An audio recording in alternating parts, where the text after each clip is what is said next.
Hello friends, Amanda here. Welcome back to Handmade No Hallmark. Today I've got a fun card featuring some hot foiling, ink smushing, and background stamping. All of my favorite things. I hope you enjoy. Let's get into it. First thing I'm going to do is I'm going to get my hot foiling all done. I've got a piece of Hammermill cardstock here, and I've got some polished brass foil from Spellbinders, and I have the autumn leaf hot foil plate from Spellbinders, and I'm just lining it up here on my cardstock. I wanted to do two borders on either side of this and do some like ink smushing and things like that. So I have my platform heating up here, and once it's all heated up, I'm going to place everything down. I figured out this is kind of the easiest way for me to keep things from shifting, is to kind of put my stack together off of the platform and then put it all on there together, let it all heat up together so everything is all the same temperature, it's all ready to go. And then once I have it all ready, I can run it through my Spellbinders machine. And I just have the recommended stack here, and I also have two pieces of cardstock in there as well. I found that is the best way to get really good results with my hot foil system. So I'm just going to run it slowly through my die cut machine here.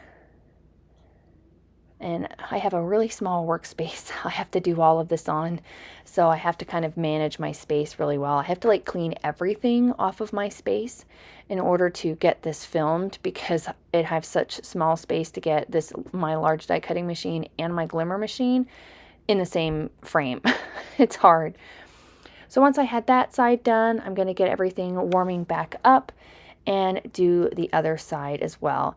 I did have a little bit of overfoiling, just a little bit on here. I just take a mono sand eraser and I gently just kind of rub it over the surfaces that have the overfoiling, and it comes off like a dream. Like, I have no issues whatsoever. I don't press really hard down into the fibers of the paper.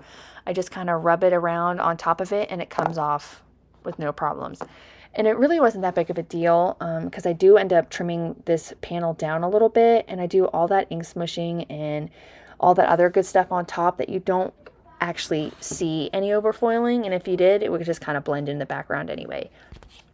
I had actually made two versions of this card. I had done everything ahead of time. Like, I kind of did a whole practice card before I filmed it, and I love the way that it turned out, that I knew I just had to put it on film. I love all of the colors that I chose and the script background and the foiling, and I'm really getting the hang of doing some foiling. I really like it a lot. I know that there's going to be some really awesome foils coming out. We got Stamptember next month. We've got Lawn Fawns coming out with a release this month. MFT just had a really nice release. So this is the time of year for all of those awesome fall and holiday themed things. So I'm really looking forward to that. Get this other side nice and done here, and I love this so much. These leaves are so pretty. Love the way that this turned out. So I'm going to get my station all cleaned up here, and we're going to get to work on the ink smushing. So ink smushing is probably one of my favorite kind of go-to techniques.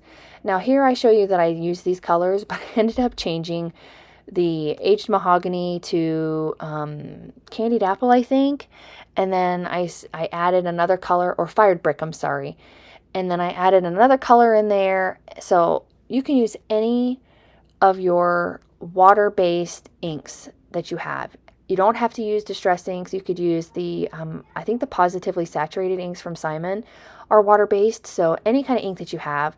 And I'm just using some of my homemade sparkle spray. I just put some Perfect Pearls inside of this spritzer with some water, and it makes it all nice and sparkly. And I've got just some plastic packaging from a stamp set or something like that, and I'm using it to kind of move the ink around on my panel. This is messy, and I tell you, I got messy.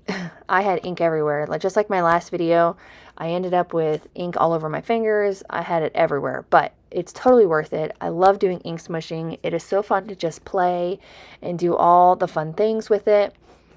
I am drying each of my layers in between just so that they don't mix together and make a muddy brown. Even though I do add brown to this, I want to have a controlled brown. I don't want to have a messy brown. So I just kind of go through and, partially dry it. It's not completely dry, but it's dry enough that they're not going to blend together.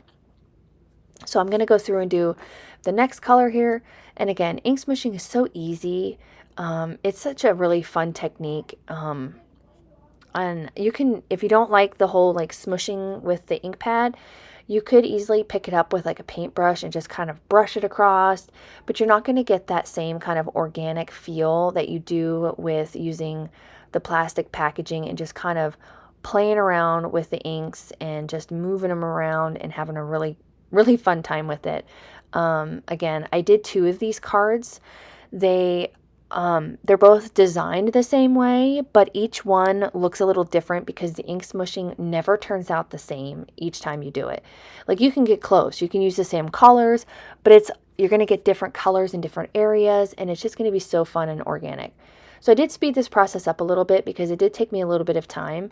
And again, I'm just going through and just randomly placing those colors here and there, just trying to fill up the space. I wasn't bothered if I had some white spaces or anything like that. It just added to the card and really just made it fun and organic, like, fallen leaves on the floor of the forest. I know the leaves haven't changed yet.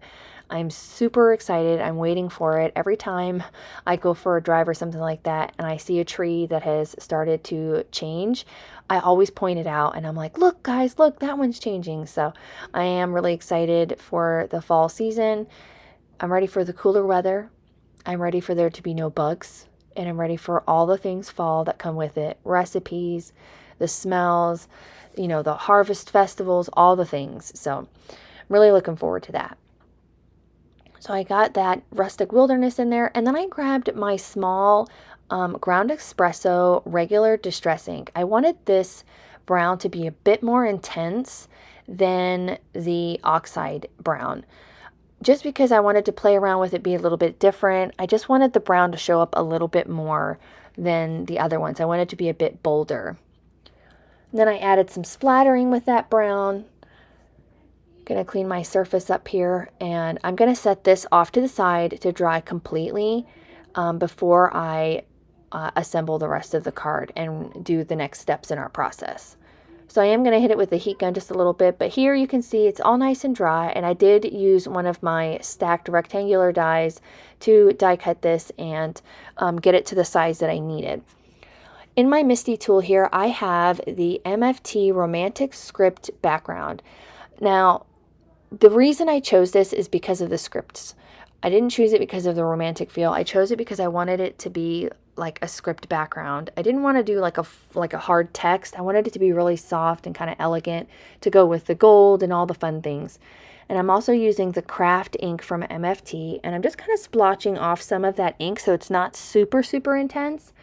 And I'm going to stamp it down over top of everything, and it's just so fun. It gives so much interest to the background, and the hot foiling resists it, and it's a lot of fun. I really love using text backgrounds to add to backgrounds, because when I first did this card, I wasn't happy with it. I was kind of like him hawing, I was like, is this really going to look nice? But once I added the text background, I loved it instantly. Next, I've got this older die from Simon. This is just a thanks die, and it comes with this nice shadow bubble to go with it. And I die cut that 3 times out of some plum cardstock. This has been in my stash for a really long time. It was made by Tonic, and I'll see if it's still available and link to it. If not, I will definitely link to something similar. But I really wanted to add this pretty like plummy color to the card because I felt like it went in really nice with the gold and the other colors in the background. And I've just been feeling this plum color for fall, and I don't know why. It's one of my favorite colors. I really like the more jewel tones when it comes to fall colors, and I felt like this one was a really good choice for this card. And then I've got some gold mirror cardstock for on the top to help match with the gold foiling I've got going on in the card. And I just stacked 3 of those shadow dies up on top of each other to give me some dimension. Gonna get that adhered down. I had a little bit of excess glue. I was trying to get it wiped away because it does have a habit of like sticking to that mirror foil, and you can see it, but you just kind of rub it away with your fingers when it's dry and you're good to go. Next, I've got some of these printed thanks sentiments from Simon. These came out quite a few years ago, and I forgot I had them. They were hidden with all of my paper pads, but I chose a greeting from that, and I just used a banner die to cut that out. And I'm going to be using some Nina Desert Storm 100-pound cardstock for my base, and I'm making it a side fold A2 card. So I'm going to get, and then I also have another piece of that plum colored cardstock, and I'm going to do a mat with that. I probably could have cut like the center of this cardstock out so I didn't use up so much of it, but I wasn't thinking of that until after I had glued it all down. But regardless, it just adds a nice thin frame around the main panel and adds to that plum color that we used earlier in our greeting. Just kind of ties everything together. And then I'm going to get my panel adhered to the base, just using some Barely Arts adhesive glue. I really love this. I use it for everything. I know that there's other glues out there on the market, but this one is just so convenient. I can use it for small die cuts. I can use it for adhering panels. I can use it for adhering critters, everything. It's just my all-around go-to, and I think it's getting kind of low, so I might have to refill it because I do use it for everything. So here you can see I've got that secondary greeting die cut from a flag banner, and I'm just going to adhere that down nice and flat to my base, and I'm going to take that thanks die and put it right over the top. I was going to add like some other like sequins and fun things like that, but I thought that there's so much going on already with the gold that I'm kind of got myself covered when it comes to the shine. But I wanted to add a little heart embellishment. I don't have any brown ones, so I just took a white one from my stash and I just colored it in with a Copic marker. It's super easy, and it kind of helps you get what you need. Again, super easy. Just colored that in with a Copic marker and attached it down, and I had a cute little brown heart to go on my card. And that will finish up this video for today. I really hope you enjoyed this fun hot foiling, ink smushing, and all the fun fall things. I really appreciate you all stopping by and watching today. If you did enjoy the video, please consider hitting that like button. It lets YouTube know you're enjoying all of the content, and consider hitting the subscribe and notification bell so you don't miss out on any more content here at my YouTube channel. Have a great day, and I'll see you again soon. Bye!